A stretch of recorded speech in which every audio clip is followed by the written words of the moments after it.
Hey, I've finally done the foot peg video. Yay! Hello. This time on CrashTestDummy TV.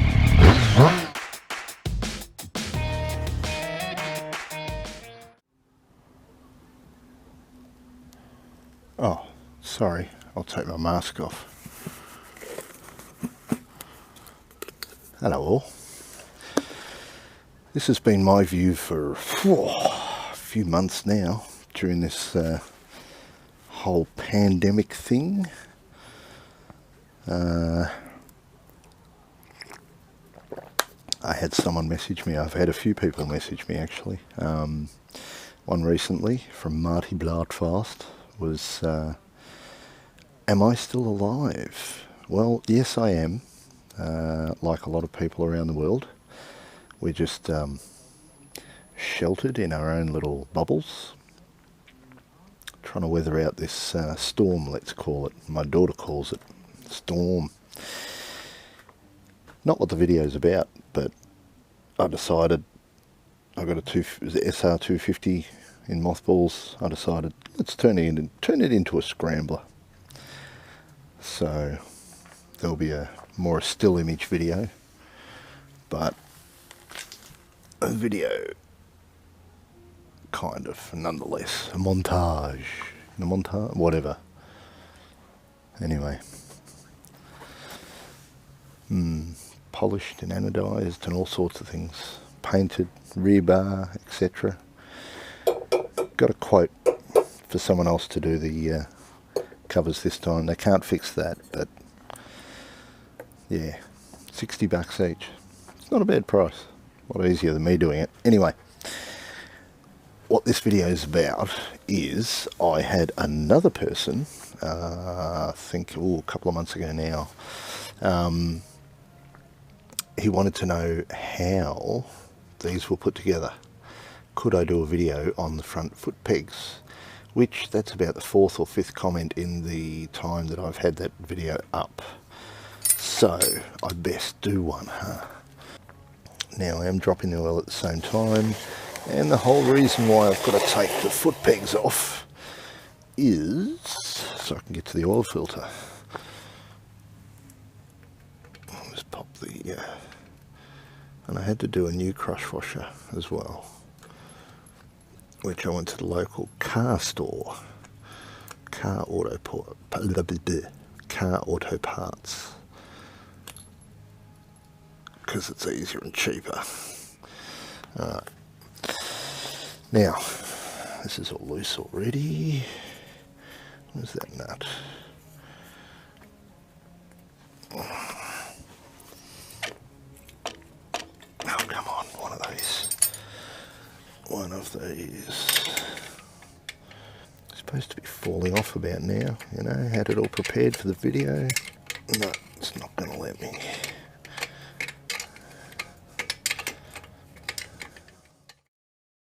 Alright, that's loose. Two standard, maybe I should put a split washer on there. Just the two standard bolts. Now, oh, there's a bit of rust there. Must be touching, just touching. Now, hang on, I have to get a torch. Alright, now, if you can work this out, basically what's happened here is this plate there, hang on. Alright, the arrow on the screen, this plate there is one big plate, and it's got an arm coming off that plate onto the standard bar, and yeah, that's basically it. That's how it is. I mean, I kind of had to do everything on the fly. I just walked around the wreckers. I believe, don't quote me on it, I believe it's XV650 on the controls, I think. What I wanted to do was find the lever mechanism on the bottom and a clean flat plate on the top as much as I could, just so I could bolt it to the plate that was here.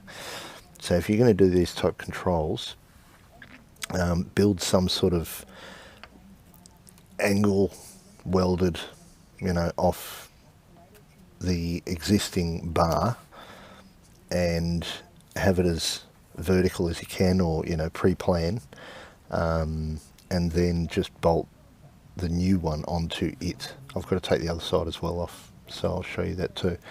But that's basically it.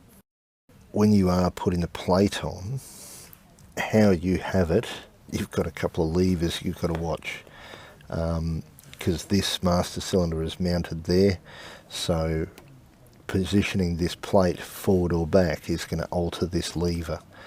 So just have a play before you go and drill holes and all that sort of thing. Get a little vise or a clamp, something, drill a hole for a screw, just a small screw, put the plate together in a spot where you think it's right, then, you know, press the lever and brake and make sure they all work. But that's basically it. If you think of the exhaust pipe as this bar, hopefully I'm not putting too much pressure on that little electrical cable there. Anyway, there's an arm coming off here and a flat plate there that's joined onto the arm, and that's it. And then the chrome backing plate for the forward controls for whatever standard bike it was off is on there. And then after that I just put aftermarket pegs on it, etc, etc. And that was it.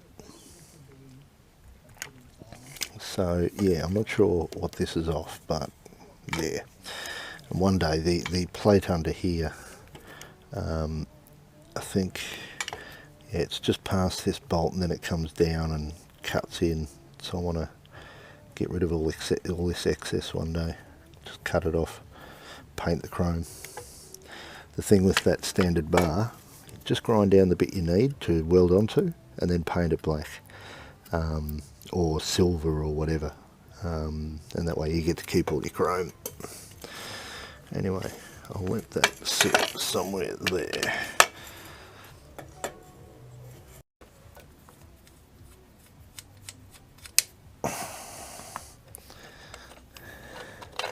A little different obviously because you've got this, and that's another lever you've got to work out, because as you can see, forward and back, it's doing that. And you've got a certain amount of adjustment in a lot of these rods, but not all the time. Basically this is standard, this arm. This rod is, I don't think it's standard. I can't remember, it's been so long.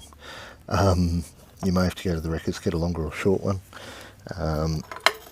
The standard brakes mechanism for, well, the standard plate, same as the other foot peg. I got the same one for this side just to match it up, but it was different because it didn't have this joined with this.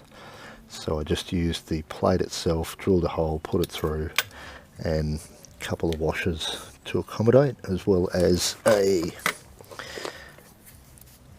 nylon nut just to stop it from moving once it's in its right spot. Not too much pressure, not too loose. That's actually an easier way to see the plate setup, is on this side, and I really hope this camera angle is good.